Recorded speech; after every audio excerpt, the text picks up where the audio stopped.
Hello বন্ধুরা, welcome to my channel সুপারি। আবার একটা নতুন ভিডিও নিয়ে হাজির হয়েছি তোমাদের কাছে। তোমরা দেখতে পাচ্ছ আমরা কিন্তু গুছিয়ে বসে আছি বাসে, আর বাসে কিন্তু আমরা 5জন ছাড়া আর কেউ নেই।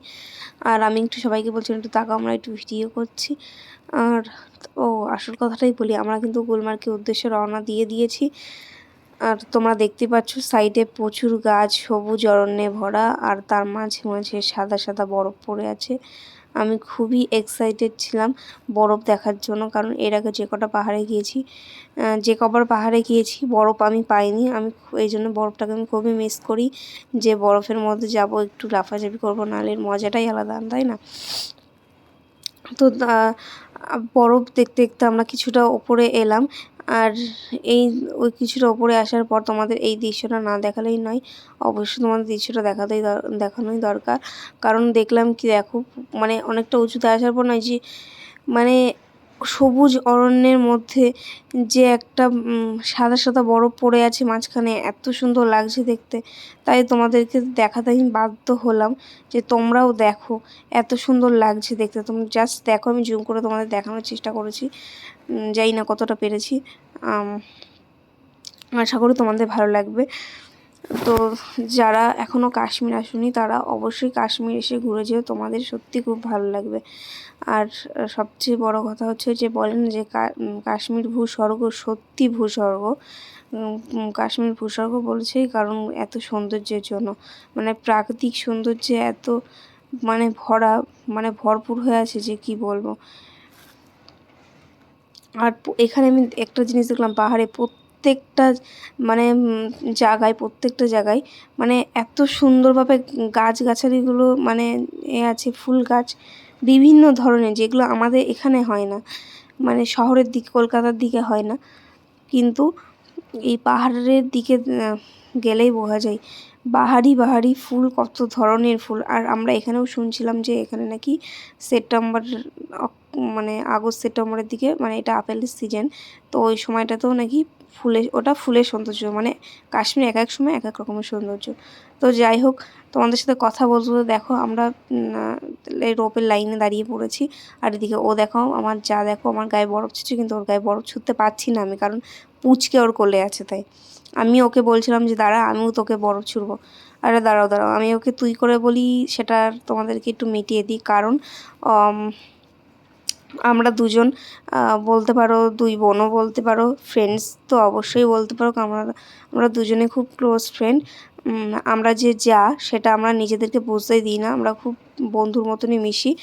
আর বিশেষ করে বোন, আর এটাও একটা টুইস্ট বলি, যে আমরা যে ওখানে ছিলাম, ওখানে সবাই আমাদের দেখে বলছিল যে ও দিদি আমি বোন, ঠিক আছে, এটাই সবাই ভেবেছে। ওরা যে কেউ ভাবেইনি যে আমরা দুজনা আর জায়েদের মধ্যেও যে একটা তো মিল হতে পারে, সেটা কেউই ভাবতে পারে না। তো যাই হোক, আমরা তারপর 3 ঘন্টা লাইনে দাঁড়ানোর পর ফাইনালি কিন্তু আমরা রোপে উঠতে পেরেছি। এটা একটা সাফল্য বলতে পারো, 3 ঘন্টা দাঁড়ানোর পর একটা সাফল্য রোপে ওঠার। তো তারপর আমরা রোপে উঠে, আমি তো ভাবছিলাম কখন রোপে উঠে আমি নিচের দৃশ্যগুলো তোমাদেরকে একটু দেখাবো, আর আমি একটু মজার উপভোগ করবো, তাই না? দেখো, বলতে বলতে আমরা উঠেও গেছি, আর তোমাদেরকে আমি দৃশ্যটা দেখাচ্ছি, তোমরা জাস্ট দেখো। এত সুন্দর প্রাকৃতিক সৌন্দর্যে, এত সুন্দর ভরা, যে জাস্ট কিছু বলার নেই। সত্যি ভূস্বর্গ, সত্যি ভূস্বর্গ। আমার আর জাস্ট মাথায় আসে না কি বলবো তোমাদেরকে এসব দেখে। আর সামনে দাদা আর হচ্ছে আমার হাজব্যান্ড আমাদের বলছিল যে হ্যাঁ তোমরা তো ইউটিউবার, তোমাদের ভিডিও তো করতেই হবে, এসব নানান কথা বলছিল। আর এই জন্য আমরা একটু বেশি ভাবও খাচ্ছিলাম, ঠিক আছে। আর এদিকে এই নিচের দৃশ্য দেখতে দেখতে আমরা চলে এলাম, আমরা মেন পয়েন্টে চলে এলাম, ফার্স্ট প্লেসে আমাদের টিকিট কাটা ছিল আগে থেকে অনলাইনে, তো আমরা ফার্স্ট প্লেসে নেমে পড়েছি অলরেডি। এখানেও প্রচুর আমরা বরফ পেয়েছি, অনেকে আবার সেকেন্ড প্লেসেও, যারা টিকিট কেটেছে সেকেন্ড প্লেসেও, এর থেকে আরও উঁচুতে, কিন্তু একই সেমই বরফ পাবে, এর আলাদা আর কিছুই নয়। তো তোমরা দেখতেই পাচ্ছ, আমি একটু সাইড করে তোমাদেরকে দেখানোর চেষ্টা করছি যে কত বড়। আর এটা বলি, এটা একটু ছোট ভিডিওটা হয়ে গেছে, কারণ আমি এটা শর্ট করে ফেলেছি।